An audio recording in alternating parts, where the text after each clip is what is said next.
Puluhan massa aksi yang berasal dari dua organisasi kepemudaan Kota Mataram mengepung kantor Gubernur Provinsi Nusa Tenggara Barat. Bahkan bentrok pun tak dapat terelakkan, massa aksi yang tak sabar menunggu ditemui Gubernur sempat memaksa menerobos masuk. Puluhan massa aksi yang berasal dari dua organisasi berbeda mengepung kantor Gubernur NTB.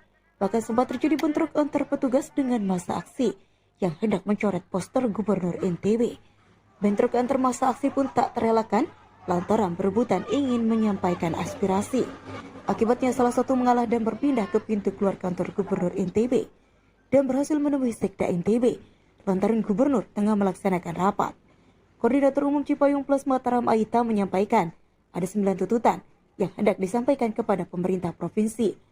Antara lain melakukan evaluasi terhadap penanganan COVID-19 di NTB, meminta Pemprov memastikan ketersediaan dan pendistribusian oksigen, meminta Kadis Kesehatan Provinsi NTB diberhentikan karena dianggap tidak maksimal dan profesional dalam menjalankan perannya selama pandemi, hingga meminta pemerintah mencabut aturan yang mengharuskan vaksin sebagai syarat administrasi sesuai dengan undang-undang.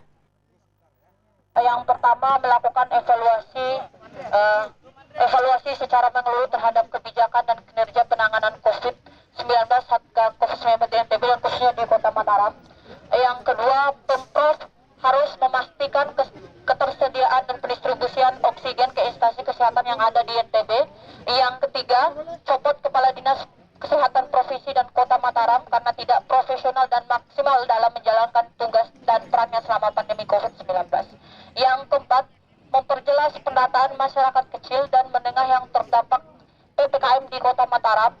Yang kelima, transparansi alokasi anggaran penanggulangan COVID-19 dan PPKM yang selama ini diterapkan. Yang keenam, berikan jaminan dan kepastian perlindungan terhadap pedagang kecil atas masalah finansial dan anggunan yang mereka alami. Yang ketujuh, berikan bantuan pemodalan kepada UMKM yang terdampak selama PPKM di Kota Mataram secara merata. Yang kedelapan, memaksimalkan ketersediaan vaksin bagi masyarakat NTB yang ingin melakukan vaksinasi.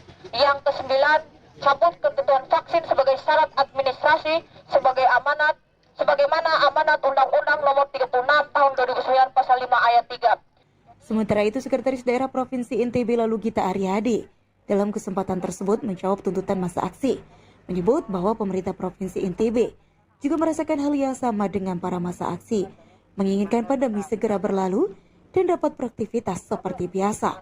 Ia pun berterima kasih kepada massa aksi yang disebutnya juga bersama-sama membantu pemerintah dalam penanganan pandemi COVID-19. Ia juga menjelaskan satu persatu poin tuntutan massa aksi, salah satunya terkait ketersediaan dan pendistribusian oksigen.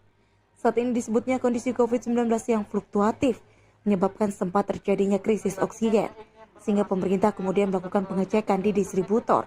Pemerintah bahkan sebutnya meminta kepada rumah sakit terdekat untuk memberikan bantuan oksigen kepada rumah sakit lainnya yang merasa kekurangan oksigen.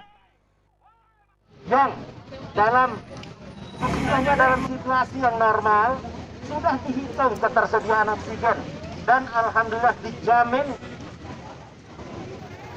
tersedia. Tetapi mengingat COVID ini terjadi fluktuatif, kuantitasnya meningkat, maka kebutuhan yang tadi tersedia tiba-tiba hitungannya terganggu. Akhirnya beberapa saat kemarin ada sempat terjadi krisis. Oleh karenanya pemerintah yang malam mengecek kepada distributor, rumah sakit dikonsolidasikan dalam satu komando. Mana rumah sakit terdekat yang kekurangan oksigen harus disuplai dari rumah sakit tetangga dan lain sebagainya.